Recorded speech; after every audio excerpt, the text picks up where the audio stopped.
Hello everyone, welcome to PGR knowledge. आज मैं आपको भाग 5 पढ़ाऊंगी। इसमें राष्ट्रपति को मेंशन किया गया है और साथ में ही राष्ट्रपति जो हैं उस पर बात करेंगे। किसका भाग है? राष्ट्रपति जो है संसद का भाग है, जो 79 आर्टिकल में आती है संसद, और राष्ट्रपति जो है 52 आर्टिकल में आते हैं, और लोकसभा इसका जो दूसरा भाग है संसद का 81 आर्टिकल में, राज्यसभा जो है 80 में है।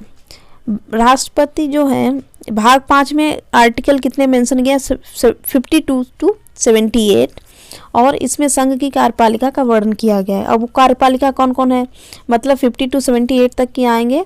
राष्ट्रपति, उपराष्ट्रपति और प्रधानमंत्री, मंत्रिमंडल, महान्यायवादी, कार्यपालिका का वर्णन किया गया है। पहले जानते हैं राष्ट्रपति क्या है। भारत का राज्य प्रमुख है। राष्ट्रपति क्या है? भारत का राज्य प्रमुख है, प्रथम नागरिक है, राष्ट्र की एकता, अखंडता, सुदृढ़ता का प्रतीक है। जो राष्ट्रपति का जो चुनाव होता है वो निर्वाचन जो है आर्टिकल जो है 54 में मेंशन किया गया है।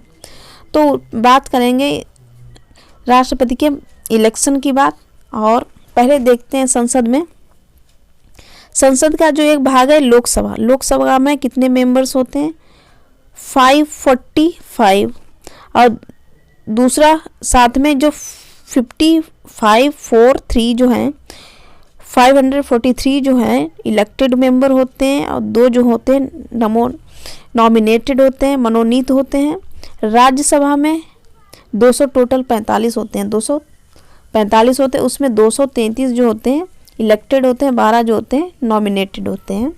और ये जो होते हैं, जो नॉमिनेटेड वाले होते हैं मेंबर्स, वो इलेक्शन में भाग नहीं लेते हैं। जो राष्ट्रपति का इलेक्शन होता है उसमें पार्टिसिपेट नहीं करते हैं।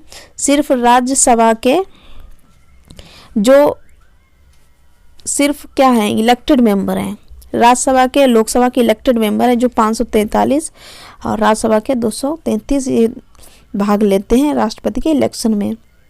राष्ट्रपति का जो इलेक्शन होता है वो निर्वाचन जो होता है अप्रत्यक्ष रूप से होता है। संसद के दोनों सदनों के निर्वाचित सदस्य शामिल होते हैं, ये बात है अभी मैंने बताया।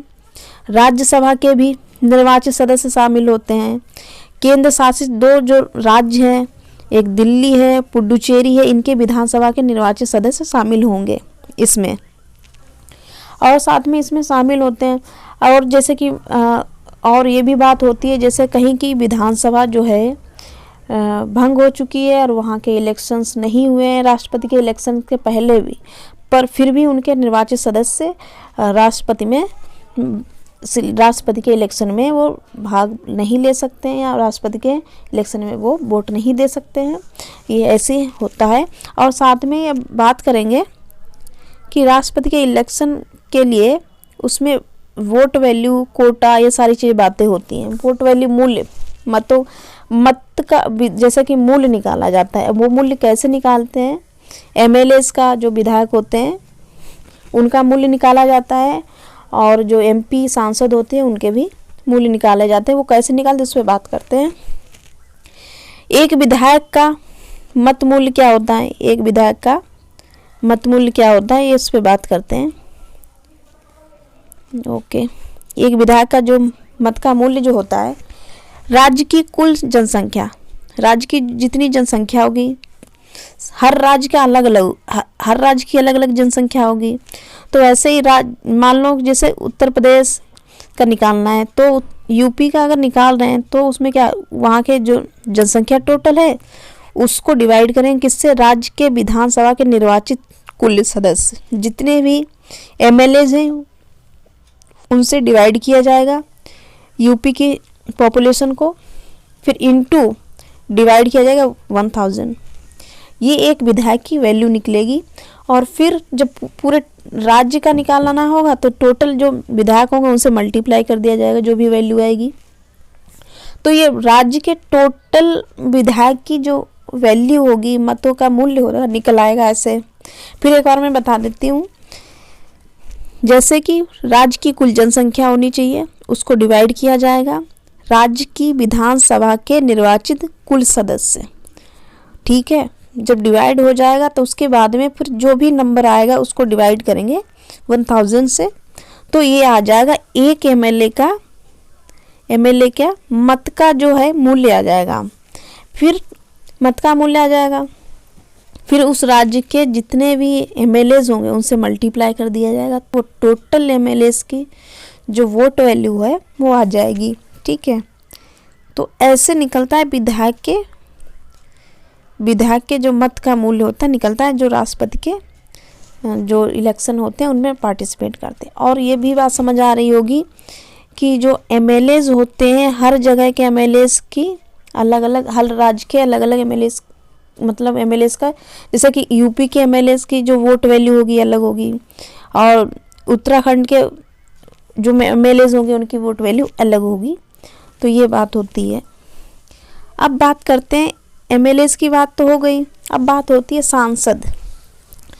एक सांसद के सदस्य के मतों का मूल्य वो कैसे निकाला जाता है, उसमें बात होगी सभी राज्यों के विधायकों के मतों का कुल मूल्य, जो कुल मूल्य आएगा सभी राज्यों के विधायकों का, जितने भी एमएलए थे सभी राज्यों से, उनका कुल मूल्य, उसको मूल्य को फिर डिवाइड किया जाएगा किससे, संसद के निर्वाचित सदस्यों की कुल संख्या। संसद के निर्वाचित सदस्य मतलब क्या हो गया, लोकसभा के जो 543 होते हैं सदस्य जो निर्वाचित वाले, प्लस राज्यसभा के जो 233 होते हैं निर्वाचित सदस्य, इन दोनों को ऐड करके उन टोटल एमएलएस के जो सभी राज्यों के उनसे डिवाइड कर दिया जाएगा, उनमें डिवाइड कर दिया जाएगा, तो एक संसद के सदस्य की एक मत की वैल्यू आ जाएगी। फिर जब वैल्यू आ जाएगी फिर टोटल वैल्यू निकालनी होगी, तो फिर उसको मल्टीप्लाई कर देंगे जितने भी निर्वाचित सदस्य हैं संसद के, तो ये होता है वैल्यू निकालना। ये हो गया एक संसद के सदस्य का, सांसद का वोट वैल्यू, एमपी का, और एमएलएस का आपको मैंने पहले ही बता दिया। फिर इनका जो इलेक्शन होता है कैसे होता है, इनका जो इलेक्शन होता है अनुपातिक प्रतिनिधित्व एकल संक्रमणी मत और गुप्त मतदान द्वारा होता है। अब इस पे बात करते हैं, ये क्या है, अनुपातिक प्रतिनिधित्व क्या होता है, एकल संक्रमणी मत क्या होता है, और गुप्त मतदान क्या होता है, और निश्चित मतों का भाग, इस पे बात करते हैं। इसमें मतलब कोटा प्रेफरेंस का होता है कि जैसे कि जितने भी वोट हैं उनका क्या होना चाहिए 50% +1, वही बात कही गई है ना, तो मतलब क्या होना चाहिए 50% +1, जो जीते विनर होगा वही राष्ट्रपति बनेगा, जिसको इतने वोट मिलेंगे। तो ये कैसे निकलेगा, और इनका ये अनुपातिक प्रतिनिधित्व एकल संक्रमणी मत की बात करते हैं, क्या है ये, इसमें देखते हैं। ये जो है इसमें जैसा कि इलेक्शन में जब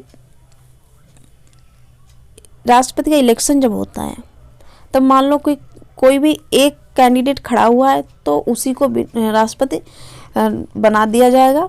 और अगर मान लो कि 3-4 लोग कैंडिडेट हो गए, अब उसमें क्या होगा कि तब फिर उसमें ये एकल संक्रमणी मत का उपयोग किया जाएगा। इसमें अनुपातिक प्रतिनिधित्व देखा जाएगा। इसमें कैसे, जैसे सीक्रेट, इसमें गुप्त मतदान का सीक्रेट बैलेट का यूज़ किया जाता है। इसमें कैसे, मतलब जिसने भी वोट दिया है उसको वही देखेगा। उसमें जैसे कि चारों का नाम, कैंडिडेट्स का नाम लिखा है तो वो क्या करेगा, उसमें रैंकिंग देगा 1 2 3 4, जिसको भी वो फर्स्ट प्रेफरेंस में मानता है वो सभी को वोट देगा, पर रैंक के हिसाब से कि फर्स्ट प्रायोरिटी में किसको दे रहा, इसको दिया। ये मान लो ए है, बी कैंडिडेट है, सी कैंडिडेट जो इलेक्शन के लिए खड़े हो रहे हैं, तो ए को उसने 1 दे दिया रैंकिंग, बी को 2, सी को 3 और इसको 4। तो इसमें क्या होगा, तो अब दूसरा कैंडिडेट आएगा, बी को किसी ने 1 दिया, इसको 2 दे दिया, इसको 3 दे दिया, ऐसे ही वोट।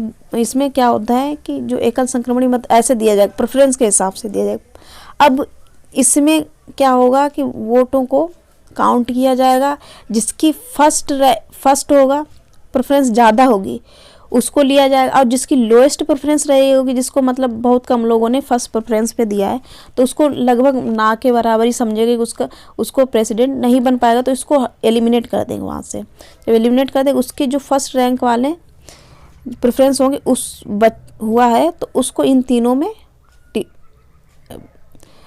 प्रोपोर्शनेट में दे देंगे। ठीक है, जब प्रोपोर्शनेट में दे देंगे, फिर इन तीनों में जो लोएस्ट देखा जाएगा उसको हटा देंगे, फिर इन दोनों में जो देखा जाएगा, फिर एंड में क्या होगा, 50% +1 हो जाएगा, जिसके पास उसको प्रेसिडेंट इलेक्ट कर लिया जाएगा। तो ये सारा जो है प्रेसिडेंट के इलेक्शन की बात हुई थी ये सारी। अब नेक्स्ट वीडियो में हम बात करेंगे प्रेसिडेंट के जो क्वालिफिकेशन है उन पे बात करेंगे। Thank you all of you and तक वीडियो देखने के लिए, और मिलते हैं नेक्स्ट वीडियो में और नई इन्फॉर्मेशन के साथ में।